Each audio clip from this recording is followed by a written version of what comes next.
Ceci est un livre audio autogénéré par Google. Recherche asiatique. Collection fondée par Philippe Delalande et dirigée par Xavier Richet. Dernière parution. Nicolas Gauthier. Pourquoi le Japon n'a pas perdu la Seconde Guerre mondiale? Essai sur le shintoïsme et la décolonisation de l'Extrême-Orient, 2022. Olivier Guillard, L'inquiétante République islamique du Pakistan 2021. Christophe Guibert, Benjamin Tonnet, Les Chinois à la plage en Chine 2021. Nathalène Reynolds, La vie quotidienne des Cachemiris au temps de la militance, 1988 à 2019, 2021. Jean-Grégoire Machinga, Les conflits de droit de la mer en mer de Chine, 2021. Yves Reynaud, La minorité musulmane des Rohingyas en Birmanie. Histoire, quotidien et témoignages, 2021. Nobuaki Ito, Un regard du Japon sur les relations internationales, relations entre pays démocratiques en Asie et Europe, 2021. Can Kuan, Les commerçants africains en Chine, mode de vie et intégration à Yiwu, 2020. Gérard Gilles PAIN, Indochine. Viet Cong. La guerre civile du Vietnam, 1956 à 1975. Une histoire coloniale oubliée, 2018. Joël Giraud, Vietnam, Les ethnies minoritaires des hauts plateaux du centre. Histoire, mode de vie, avenir, 2017. Alain Riquier, L'Indonésie. De la préhistoire à la présidence de Jokowi, 2016. Gregor Muller, Les mauvais Français du Cambodge colonial, les débuts du protectorat français et la vie de Thomas Camaran, 1840 à 87, 2015 à Vunado Nguama, La cour d'amour. La galanterie dans les contreforts orientaux de l'Himalaya, 2014. Jean-José Segeric, La Chine et le traité de Versailles, 1919, Une trahison occidentale, 2014. Indonésie. Les régions administratives, domaine public. Au début, ce sont ceux qui avaient été généraux dans les zones de guérilla, ou qui avaient occupé des places importantes avant l'offensive hollandaise, qui avaient le commandement dans les régions libérées et qui étaient véritablement les pères des peuples. Votre père les soutint alors de toute son énergie. Mais à peine l'indépendance fut-elle acquise qu'ils se mirent à se battre entre eux pour se partager les maisons et les bonnes places, et ceux qui n'avaient rien quittaient les lieux car il n'y avait plus rien à espérer. Et votre père n'a pas pu le supporter. Dans la vie il faut bien faire avec, et c'est de fréquenter ces gens-là qu'il est tombé malade. Remerciements. Merci à tous ceux qui m'ont encouragé et aidé dans cette aventure. Je pense en particulier à ma femme qui corrigeait le manuscrit, à ma fille, à mon fils, à mon gendre ainsi qu'à mon petit-fils qui m'ont soutenu chaleureusement. Je pense aussi aux amis, Joss, Nicole, Lucien et en particulier Jean-Pierre pour la réédition. Chacun a su apporter ses remarques toujours pertinentes. Merci à Jean-Baptiste pour son soutien littéraire et sa préface, et à Maxime pour les magnifiques photographies qu'il a gentiment mises à ma disposition. Merci enfin aux amis de l'association Passar Malam qui m'ont gratifié de leurs bons conseils. Préface. Comprendre l'Indonésie. Quelle gageure! Lors de ma deuxième visite dans l'archipel en 2004, un baroudeur français, depuis devenu marin à plein temps et qui était déjà tombé amoureux du pays et de ses nombreux charmes, m'avait prévenu. L'Indonésie, faut surtout pas chercher à comprendre. Pour une raison que j'ignore, ces mots me sont restés gravés. Après une quinzaine d'années de vie en Indonésie, c'est une expression que j'ai désormais fait mienne. Elle me sert d'explication et de refuge quand l'impression d'irrationalité se fait trop pressante. Une irrationalité toutefois relative, celle perçue par un cerveau européen, face à une logique différente faite de religion, de mysticisme, de croyances traditionnelles, d'absence de confrontation directe, de compromis permanent et de nationalisme. Une autre définition de l'Indonésie m'est restée en tête. Celle-ci me fut soufflée par Françoise Nicolas, directrice du Centre Asie de l'IFRI, l'Institut français des recherches internationales. Rencontrée à Bali pour les Journées mondiales des conseillers du commerce extérieur de la France en 2017, cette enseignante à Sciences Po m'avait expliqué que l'Indonésie est le pays qui déçoit tout le monde. Elle déçoit les optimistes parce qu'elle n'exploite jamais complètement son potentiel, et elle déçoit les pessimistes parce qu'elle ne tombe jamais aussi bas qu'on pourrait l'imaginer. Cette remarque effectuée dans un sourire reste le meilleur résumé de la complexité d'un archipel, dont on ne sait pas vraiment combien il compte d'îles. 14 000 17 000 dont 6 000 habités. Ou peut-être 7 000. Quoi qu'il en soit, c'est un pays de superlatifs. Quatrième pays le plus peuplé de la planète avec ses quelques 270 millions d'habitants, peut-être 280, il abrite aussi la plus grande communauté musulmane au monde. Première économie d'Asie du Sud-Est et membre du G20, l'Indonésie se rêve en quatrième économie mondiale à l'horizon 2045, au moment où elle célébrera le centenaire de son indépendance acquise du joug hollandais. Pour atteindre cet objectif, il lui faudra s'extirper du piège du revenu intermédiaire. Cette transition d'une économie agraire vers une économie industrielle puis vers une économie davantage basée sur les services, avec l'augmentation des revenus et les mouvements de population qui l'accompagnent, est le secret de la réussite des pays en développement. La Chine et la Corée du Sud en sont deux récents exemples à succès en Asie.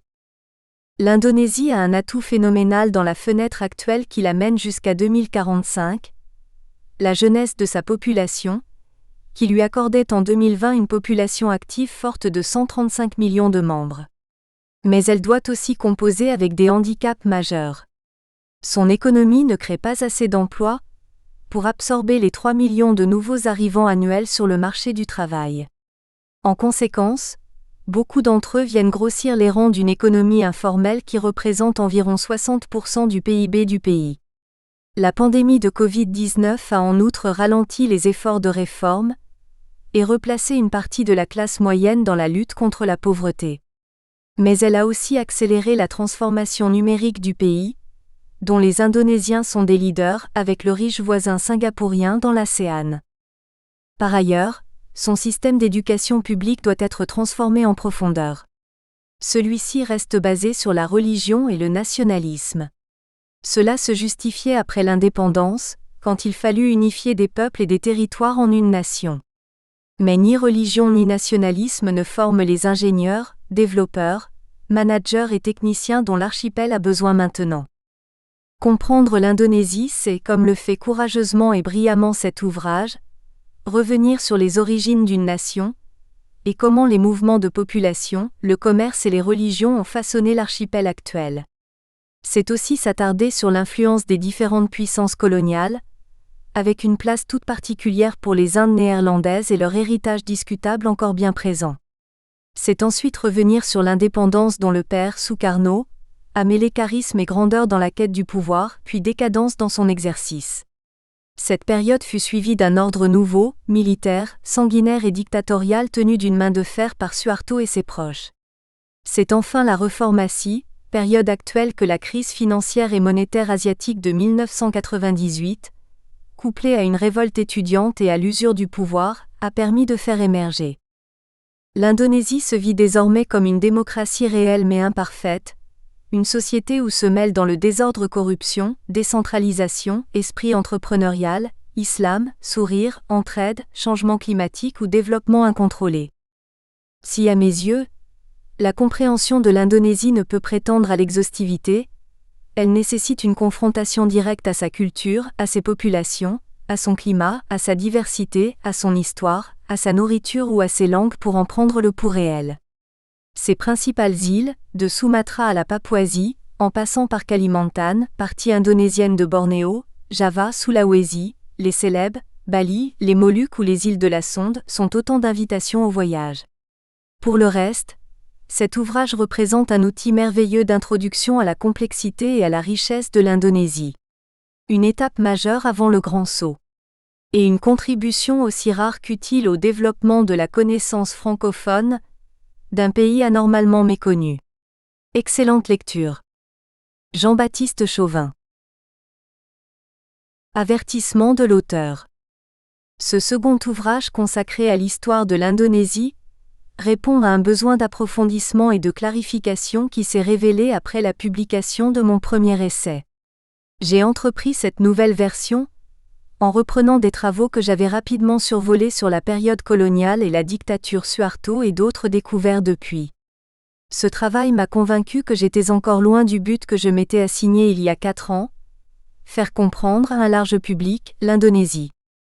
Après avoir longtemps hésité sur le choix du titre de ce second livre, j'ai cherché à savoir ce que mes lecteurs, étudiants, collègues, professeurs ou amis avaient compris du premier. Je me suis souvenu de mes années d'étudiant et du double sens du mot « comprendre ». C'est bien sûr prendre possession des savoirs pour être en mesure de les restituer, mais pas seulement. Étymologiquement, comprendre, c'est prendre avec, mais c'est aussi faire entrer dans un ensemble, intégrer, comme aimait à le rappeler mon professeur André Gaudin, à qui je dois le bonheur d'avoir été professeur à mon tour. Il paraphrasait cette formule que son maître Jean Delumeau, récemment décédé, lui avait enseignée. Il y a 10 ans, je ne connaissais de l'histoire l'Indonésie que l'épisode effroyable du massacre de masse de 1965 à 66, qui a accompagné le passage du régime républicain de Sukarno à celui du dictateur Suharto. Près d'1 million de morts, principalement des communistes et des sino-indonésiens. 1 million de morts qui n'avaient fait la une d'aucun média et qui ont été occultés durant 32 ans. Les hasards de la vie m'ont amené à passer régulièrement, 1 voire 2 fois par an dans différents lieux de l'archipel. Dans un premier temps, j'avais cherché à approfondir l'étude des mécanismes qui ont conduit au massacre de 1965 à 66. J'ai découvert une histoire d'une richesse stupéfiante en amont et en aval de cet événement, une histoire complexe à souhait et souvent déroutante. Un Moyen-Âge qui peut, par certains aspects, ressembler à notre Moyen-Âge européen, avec un système de relations féodales, d'apanage, un servage qui se confond avec l'esclavage, des souverains chefs religieux sacralisés. Une époque moderne durant laquelle cet archipel devient l'objet des convoitises des puissances de l'Occident chrétien. Ces États renaissent après une guerre de 100 ans qui n'en finit pas, et se lancent à la conquête du monde, prêts à dépecer tout le pays, à soumettre ces peuples pour le réduire en l'esclavage afin s'approprier l'or et ce poivre qui vaut plus que l'or que l'on trouve dans l'insuline, le nouvel Eldorado. Enfin une époque contemporaine, qui commence avec l'aggravation de la pression coloniale des Néerlandais sur tout le territoire de l'archipel. En 1945, elle s'achève par une révolution nationale que personne n'attendait et qui n'est pas enseignée dans nos lycées français. Tout un peuple se libère par lui-même de 3 siècles d'oppression et d'humiliation.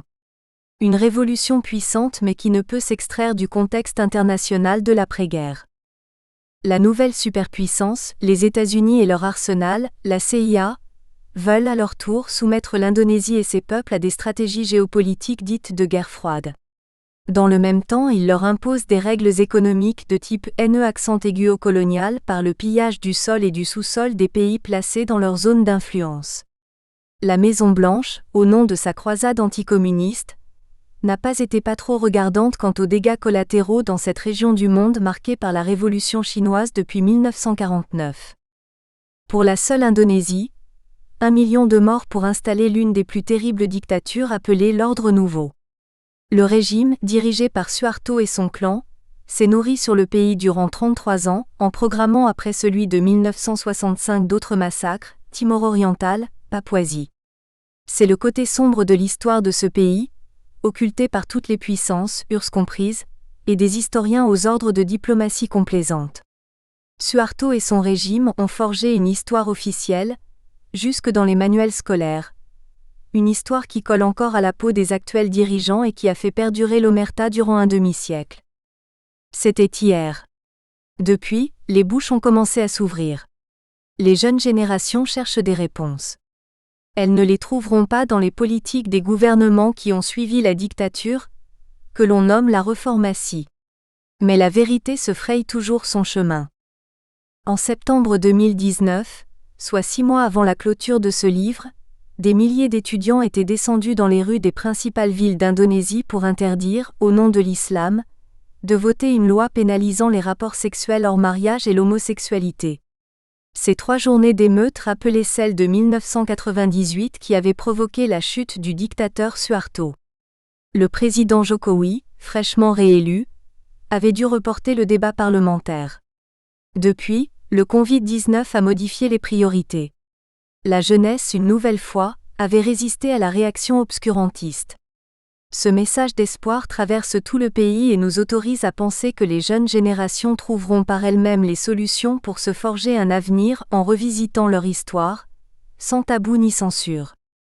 Les problèmes soulevés par la collecte des sources sont symptomatiques de l'omerta qui entoure encore l'histoire de l'Indonésie.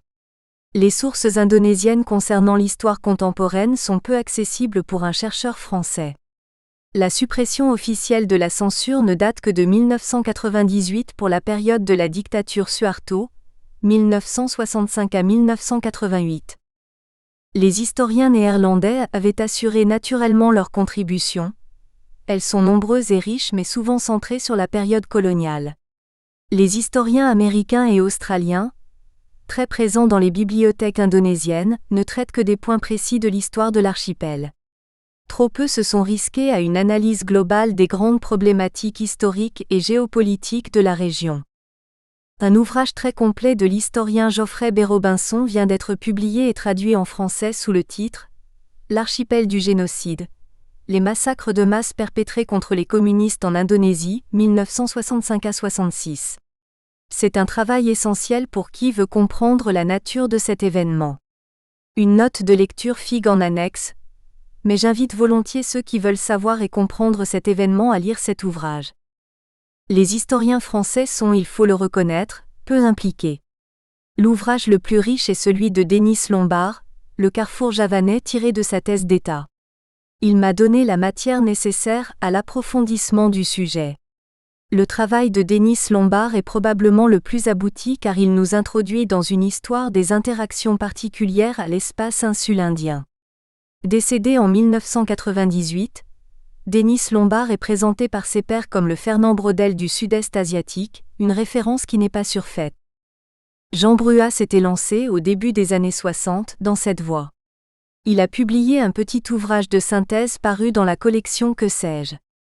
Un livre certes modeste, mais dense et surtout didactique qui a indéniablement piqué ma curiosité au tout début de mon aventure indonésienne. La période coloniale a été abondamment traitée et de façon magistrale par Romain Bertrand, notamment dans son ouvrage L'histoire à parts égales. J'ai tenté d'en tirer la substantifique moelle. D'autres auteurs se sont engagés, chacun dans leur domaine, dans une réflexion sur l'Indonésie. C'est le cas de la sociologue Françoise Queyrac-Blanchard pour la période Suharto, de l'anthropologue comme Franck Michel sur les Toraja, des économistes et des journalistes à l'instar de Solène Honorine qui a publié en 2012 Indonésie Histoire Société Culture. Notons aussi les travaux de François Rayon, directeur de recherche au CNRS, auteur d'essais de géopolitique sur le Sud-Est asiatique. Son ouvrage Indonésie, Les voies de la survie paru en 2007 vient d'être réédité aux éditions La Découverte. Rémi Madinier, spécialiste d'histoire contemporaine, a coordonné en 2016 la parution d'un ouvrage collectif intitulé Indonésie contemporaine. Il regroupe les contributions de 27 spécialistes, dont celle du linguiste Jérôme Samuel, directeur du département Indonésie à l'INALCO, un ouvrage dense qui nous dresse un tableau de l'Indonésie d'aujourd'hui, enthousiaste et prometteur. Rémi Madinier semble très confiant, peut-être trop, dans la capacité des institutions issues de la reformatie à régler les défis du XXIe siècle. J'ai aussi recherché en littérature et dans les productions cinématographiques, des œuvres ayant pour objet l'Indonésie. J'ai pris beaucoup de plaisir à lire le reportage du journaliste italien Corrado Ruggeri, paru sous le titre À table avec les cannibales. Corrado Ruggeri nous décrit avec beaucoup de sensibilité et d'humour le fonctionnement de la société papoue en 1995. Moins drôle, mais tout aussi intéressant, le récit du journaliste Nicolas Rouillet qui vient de sortir un roman intitulé Timika qu'il décrit comme un western papou. Il nous alerte sur la destruction des sociétés papoues par la mort de leur milieu de vie, mines d'or, tourisme de masse, etc. Il convient de citer aussi le subtil roman de Leila S. Chudori, Le Retour. Cette Indonésienne vivant en France nous conte la vie d'une famille de communistes réfugiés à Paris qui a échappé au massacre de 1965. Les romans de Pramoedia Ananta Toer, diminutif Pram, le plus grand écrivain indonésien, se sont naturellement imposés.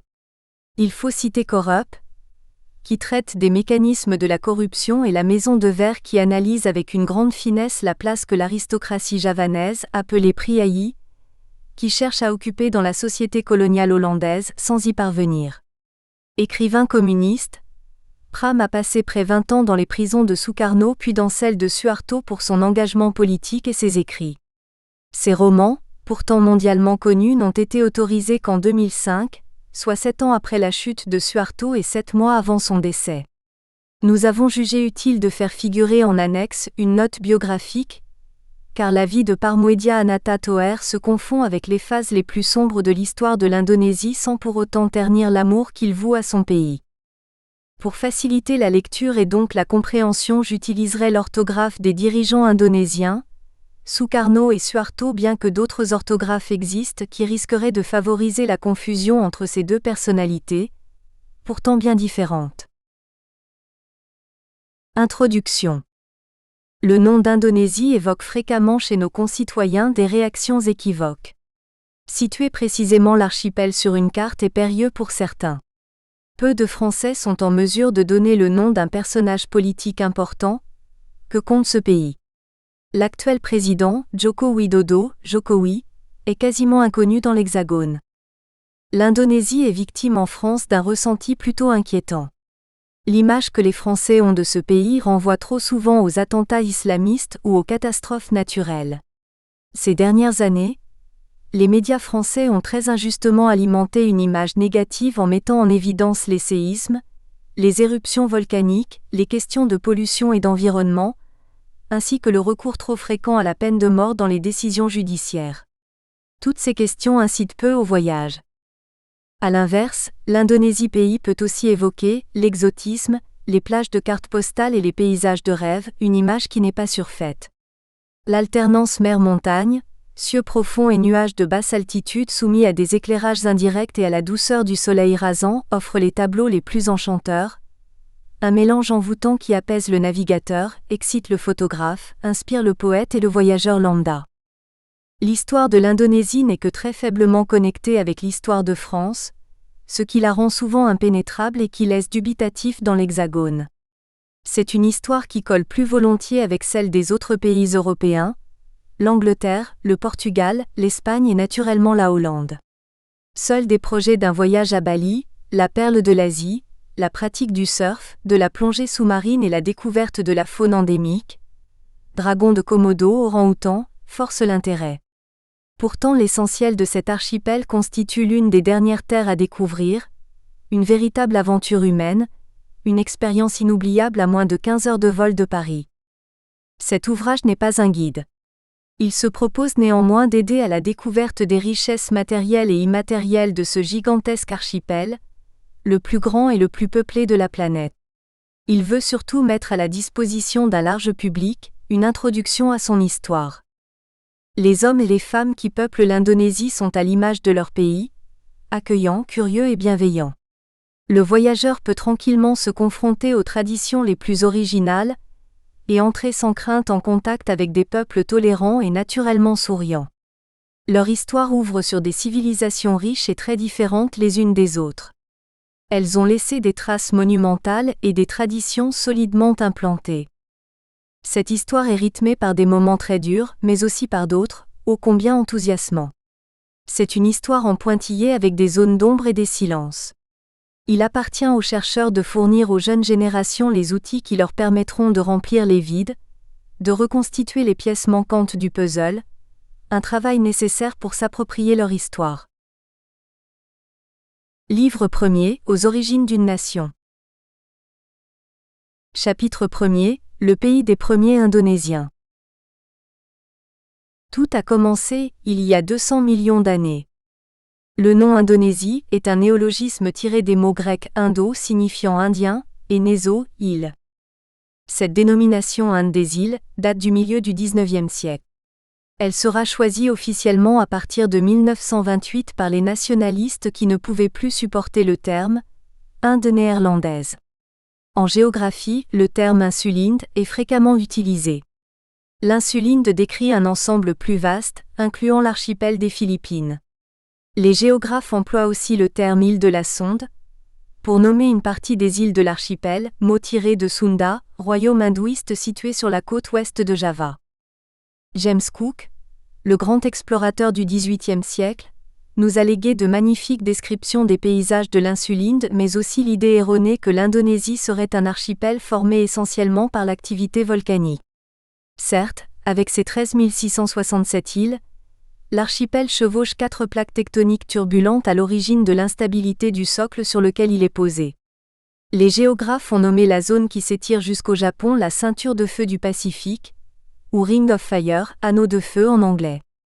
Nous savons aujourd'hui que l'essentiel ces 1,905 millions de kilomètres d'eux sont portés par un socle hérité du Carbonifère, donc vieux de 400 millions d'années. Les grandes îles, Java, Sumatra, Bornéo, Nouvelle-Guinée, Sulawesi, contiennent dans leur sous-sol les mêmes richesses minérales que celles que l'on trouve dans les sous-sols des continents. Si l'on ajoute la plateforme continentale qui borde ces îles, l'espace utile de l'archipel peut atteindre 9 millions de kilomètres d'eux, soit l'équivalent du territoire des États-Unis, ce qui fait de l'Indonésie le plus grand archipel du monde.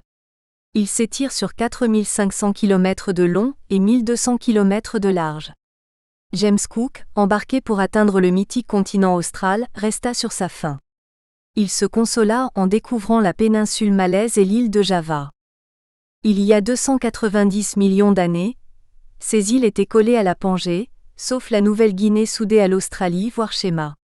L'archipel des Moluques, ainsi que des petites îles éparpillées comme l'île Krakatau ou Krakatoa, entre Java et Sumatra ou encore l'archipel des Komodo au sud de Flores sont des produits de l'activité volcanique récente.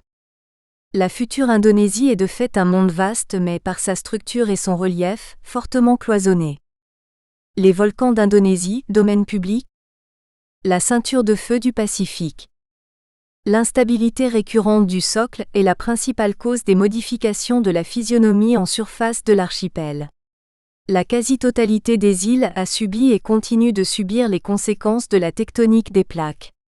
Tremblements de terre, éruptions volcaniques et tsunamis sont fréquents et meurtriers pour les populations qui vivent sur les flancs des volcans ou près des côtes. Les éruptions volcaniques interviennent sur le territoire de la future Indonésie, en moyenne une fois par an. L'archipel compte 129 volcans en activité dont beaucoup culminent à plus de 3000 mètres. Les vulcanologues ont repéré les traces de plus de 1100 éruptions importantes sur l'archipel. La dernière en date fut celle de Anak Krakatau, bébé Krakatau, le 18 décembre 2018 entre les îles de Java et Sumatra. Elle provoqua un tsunami meurtrier produit par l'effondrement du cône. Un enfant qui en s'effondrant en 2018, provoqua un tsunami et la noyade de 80 personnes qui observaient le phénomène sur la côte ouest de Java. Cette éruption fut précédée par celle du mont Agung, sur Bali, le 21 novembre 2017. Le 15 novembre 2015, c'était le mont Rinjani sur l'île de Lombok qui devait se manifester. Son éruption avait contraint les autorités à fermer les aéroports sur Java, Bali et Lombok durant 15 jours. La dérive des continents. Au Carbonifère, il y a 350-280 millions d'années, le continent sud-américain se sépare franchement de l'Afrique. Le sous-continent indien dérive en direction de l'Asie. L'insulinde, future Indonésie, est encore proche du Japon mais commence à se déployer vers le sud. Seule la Nouvelle-Guinée, accolée à l'Australie, s'en distingue. Au Jurassique, il y a 240 millions d'années, l'Europe s'accroche à l'Asie et l'Amérique du Nord rejoint l'Amérique du Sud. Le déploiement de l'insulinde se confirme, ses principales îles sont positionnées. L'Australie et la Nouvelle-Guinée dérivent vers la future Indonésie. L'Inde poursuit sa course vers l'Asie. À l'Éocène, il y a 65 millions d'années, tous les continents sont en place ou presque. L'océan Atlantique est formé. L'Australie se détache de l'Antarctique et l'Inde atteint l'Asie. Parmi les manifestations tectoniques qui ont marqué les mémoires, on peut citer le terrible tsunami du 26 décembre 2004 qui a ravagé la zone de Banda Aceh au nord de Sumatra, le sud de Java, avant d'atteindre les côtes de Thaïlande, de Birmanie et du Sri Lanka. Ce tsunami, provoqué par un séisme sous-marin de niveau 9 sur l'échelle de Richter au large de Banda Aceh, a poursuivi sa route en ravageant les côtes de l'océan Indien en formant une vague de 10 mètres de hauteur.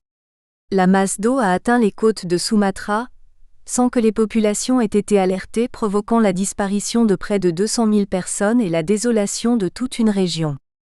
Quelques heures plus tard, les côtes de Thaïlande, de Malaisie et du Sri Lanka étaient à leur tour submergées. Enfin, l'histoire des catastrophes naturelles aura retenu la gigantesque éruption du Krakatau, Krakatoa en néerlandais, du 27 août 1883, un événement qui a durablement marqué les esprits.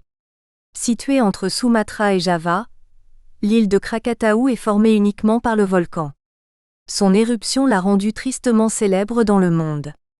L'onde de choc de l'éruption a été ressentie à plus de 5000 km, jusqu'en Afrique du Sud. Le nuage de cendres produit a fait le tour de la Terre, et a mis 10 mois pour se dissiper. L'éruption provoqua un tsunami qui a englouti les côtes de Java Ouest et celles du sud de Sumatra. Plus de 36 000 personnes ont disparu et un bébé volcan est venu au monde, Anak Krakatau. Avec celle de Santorin en Grèce, vers 1400 avant notre ère, c'est l'une des éruptions la plus catastrophique de l'histoire des hommes. Si le volcanisme a fortement modelé en surface le relief des principales îles de l'insulinde, son soubassement ancien leur permet de disposer de la plupart des ressources en minerais et en sources d'énergie fossile. L'Indonésie est un pays riche de 4,2 milliards de barils de pétrole de réserves prouvées. Bien que le pays figure parmi les principaux producteurs d'hydrocarbures, il doit importer aujourd'hui le pétrole dont il a besoin. L'Indonésie reste néanmoins le premier exportateur mondial de gaz naturel liquéfié. La plupart des minerais métalliques, y compris l'or, sont présents en quantité dans son sous-sol. Sumatra, Bornéo et la Papouasie offrent de très larges opportunités aux compagnies qui ne se privent pas d'exploiter ces îles sans trop se soucier des populations et de l'environnement. Au Tertiaire, il y a 60 millions d'années, l'océan recouvrait l'archipel, laissant les sédiments former un épais tapis qui recouvre le vieux socle. Ces couches sédimentaires, essentiellement d'huleuse, se sont associées au volcanisme récent pour former des sols riches, favorables à la colonisation de tous les types de végétaux. Cette végétation attire une grande variété d'animaux et favorise la fixation précoce des hommes. Si volcanisme est une malédiction pour les hommes, mais c'est aussi une bénédiction. Les éruptions du Krakatau, du Slamat ou du Merapi ont donné à l'île de Java le substratum qui a fait de ces sols les plus riches d'Asie. La toponymie du territoire l'atteste. Le nom de Java, par exemple, est tiré du sanskrit Javadvipa qui signifie l'île du millet. Elle est aujourd'hui l'île la plus peuplée au monde. Elle accueille 143 millions d'habitants sur 138 794 km², soit une densité de 1031 km², 9 fois celle de la France. Le relief dégagé au Quaternaire, il y a 5 millions d'années, a façonné des plaines, des vallées ouvertes et réseaux de cours d'eau. Ces derniers ont sculpté des axes de communication, qui ont largement favorisé la pénétration humaine à l'intérieur des terres. Ces axes, aujourd'hui occupés par les routes, des autoroutes et un réseau de chemins de fer, ont permis de désenclaver très tôt les terres à Java, Sumatra, Bornéo, Flore et Sulawesi. Le climat équatorial qui affecte la totalité de l'archipel aurait pu constituer un sérieux handicap, du fait de l'excès de précipitations qui lessive et appauvrit les sols. À l'inverse, ce climat a largement contribué à la fixation des hommes dans une région où tous les phénomènes de la zone tropicale se côtoient plutôt harmonieusement. On peut passer de la sécheresse brûlante aux pluies torrentielles en quelques heures du fait des changements rapides d'orientation des vents. Vents de terre et vents de mer alternent, assurant le triptyque humidité-nébulosité-chaleur, nécessaire à la vie. Si le régime des moussons domine ces régions, il se trouve parasité par les vents secondaires qui en adoucissent les excès tant pour les températures que pour les précipitations. La mousson qui apporte des précipitations massives en hiver, de novembre à février, est contrariée par les vents secondaires qui en réduisent l'ampleur. À la saison sèche, ce sont les vents secondaires maritimes qui adoucissent les températures élevées. Le relief joue aussi cette fonction thermostatique en altitude. Le volcanisme récent a modelé les hautes terres et ses pentes abruptes. Ces espaces donnent un champ illimité à la végétation, en permettant aux végétaux de la zone tempérée de les coloniser. Les premiers cultivateurs ont été comblés en trouvant à l'état naturel, des graminées, une végétation exceptionnelle en milieu équatorial. C'est probablement à cette occasion que Java, l'île du Millet, a gagné son nom. Le relief n'offre pas que des avantages. Les pentes abruptes et le substrat volcanique favorisent le ruissellement au détriment de l'infiltration. Les zones basses forment des bassins très accueillants pour la riziculture, mais aussi pour le moustique et son lot de maladies qu'il véhicule. Ces espaces, réservoirs de miasmes en tout genre, sont alimentés tous les ans à la saison des pluies. L'urbanisation récente a largement accentué ce phénomène jusqu'à en faire le problème majeur pour les villes comme Jakarta ou Semarang, situées au cœur de plaines alluviales. Les pentes plus élevées hébergent toutes les plantes et cultures de la zone intertropicale. Elles offrent en prime les lacs, cascades et torrents, un espace accueillant pour toutes les variétés animales dont l'homme. Une biodiversité remarquable. L'Indonésie dispose d'une exceptionnelle biodiversité, plus de 28 000 espèces végétales répertoriées, la seconde au monde après le Brésil pour le nombre de ses espèces animales, plus de 600 répertoriées.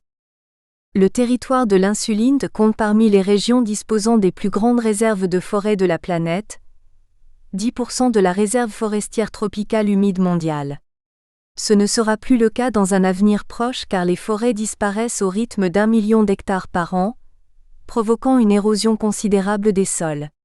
L'espace forestier demeure très riche pour ses variétés d'essences mais il est aujourd'hui menacé par la surexploitation, la spéculation foncière et l'introduction massive du palmier à huile.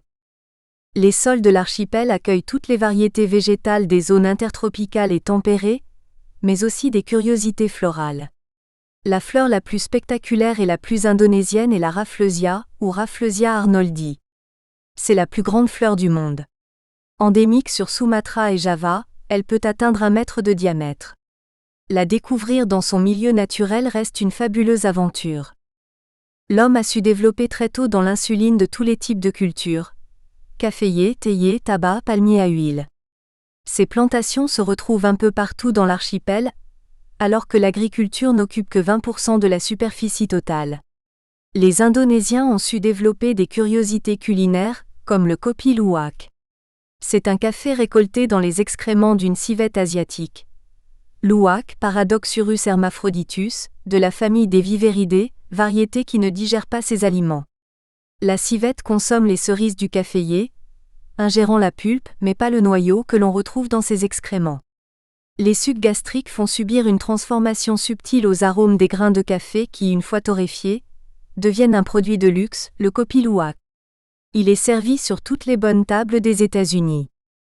Java exporte le teck et le meranti, nom indonésien meranti bunga, ou encore dark red meranti, un bois tropical dur, imputrescible et au reflet délicatement rosé. C'est le bois le plus cher, donc le plus recherché dans le monde. Java, Sumatra et Bornéo fournissent aussi le bois de santal et les bambous géants. Les îles de la Sonde, comme toute l'Asie orientale, sont partie intégrante de la civilisation du riz.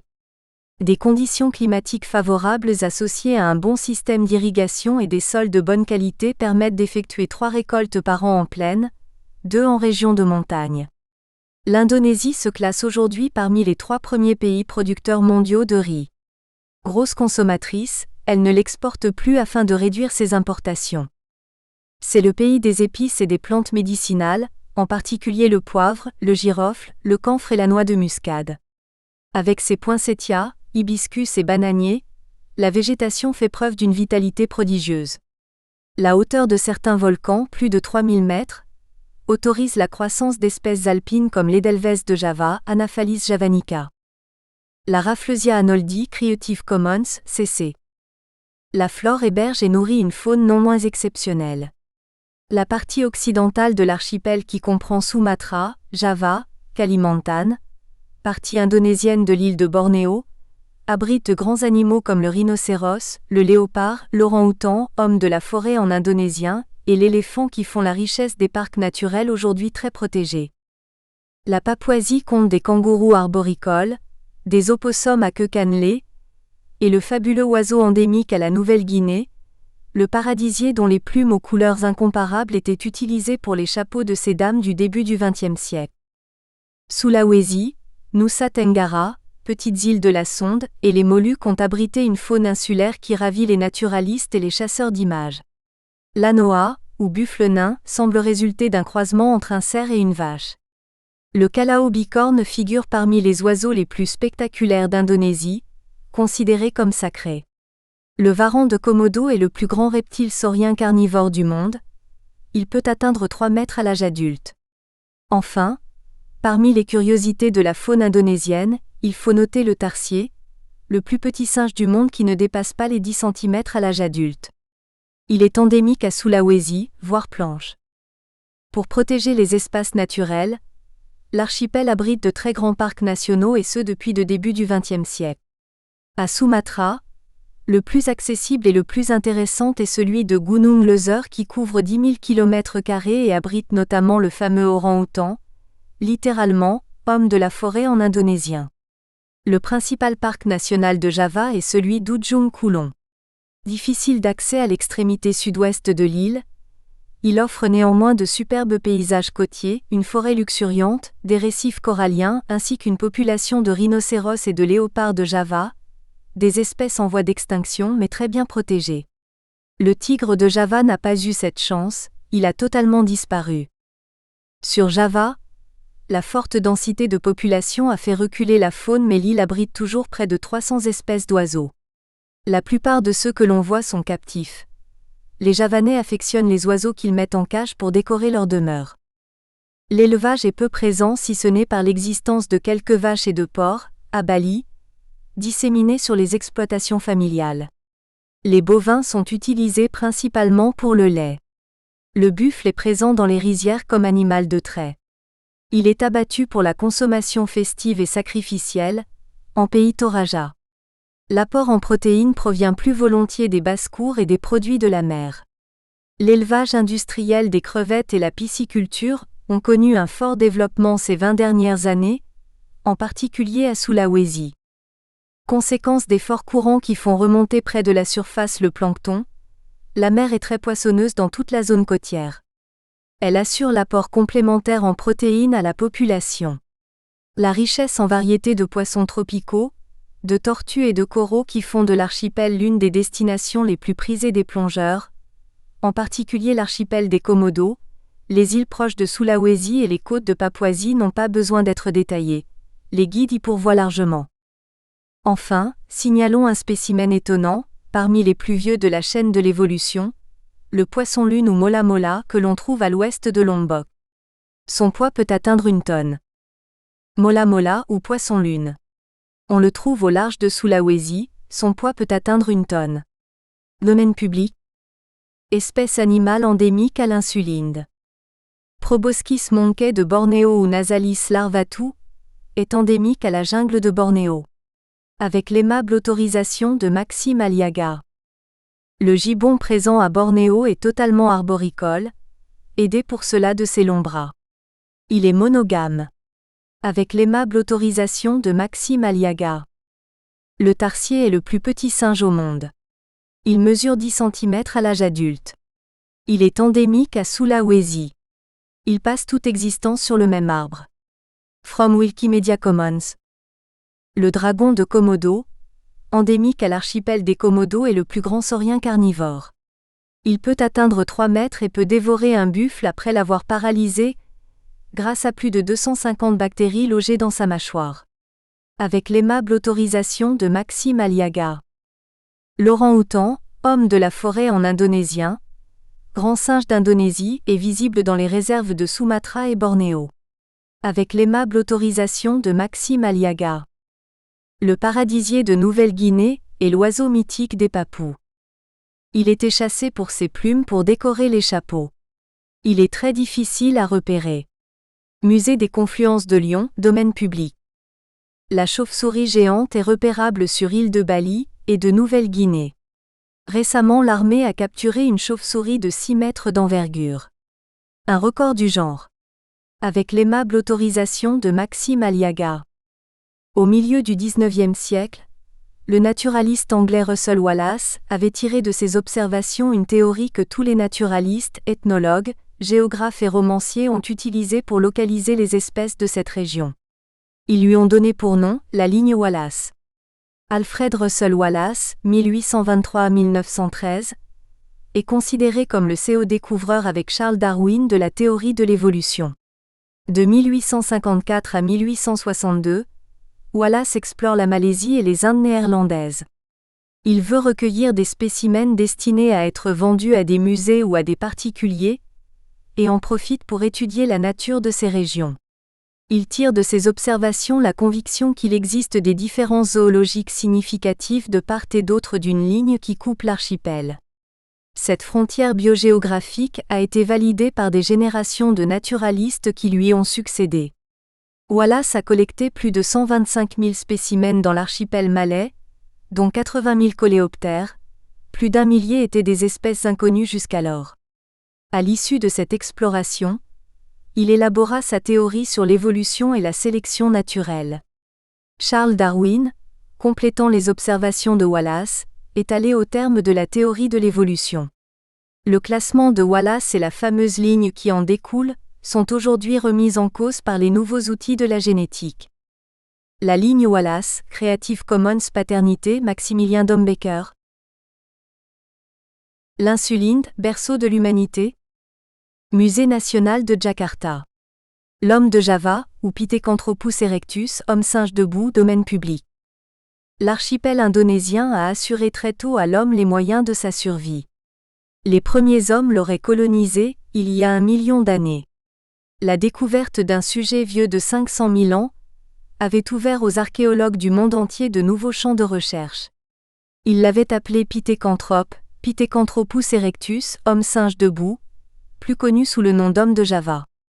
Pour le néerlandais Eugène Dubois, à l'origine de cette découverte, l'homme de Java devait être le chaînon manquant entre le singe et l'homme. Cette théorie élaborée quelques années auparavant par Ernst Haeckel, 1834 à 1919, avait mobilisé tous les naturalistes européens et américains de la fin du XIXe siècle.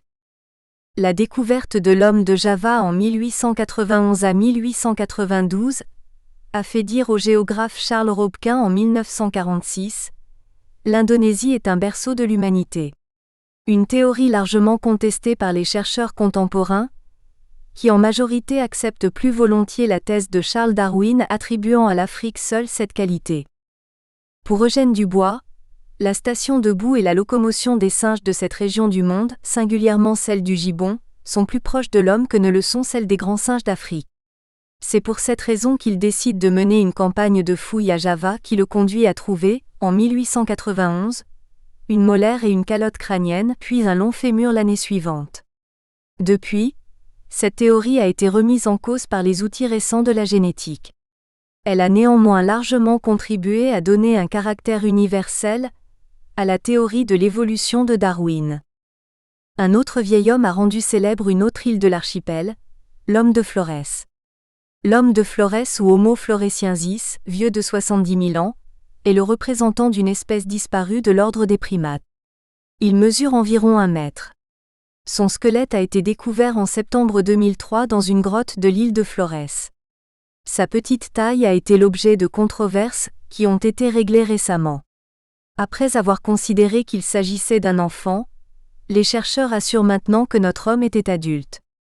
Sa petite taille serait le produit de l'adaptation à l'espace très restreint de l'île de Flores, disposant de ressources limitées. Le territoire indonésien n'a pas fini d'offrir aux chercheurs, anatomistes et préhistoriens, un champ de recherche quasiment illimité. Sur le plan linguistique, l'archipel a été un temps unifié par un groupe, celui des Austronésiens. Ces derniers ont migré de 35 000 à 5 000 avant notre ère de Chine vers l'île de Formose, actuelle Taïwan, puis dans un second temps traversé l'archipel des Philippines, pour se répandre dans toute l'Asie du Sud-Est et en Nouvelle-Guinée.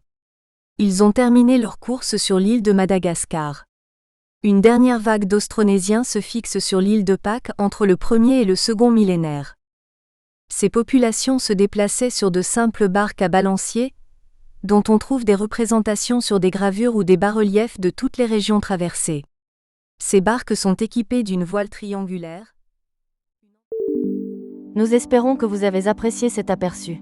Pour continuer à écouter ce livre audio sur Google Play Livres, utilisez le lien dans la description de la vidéo.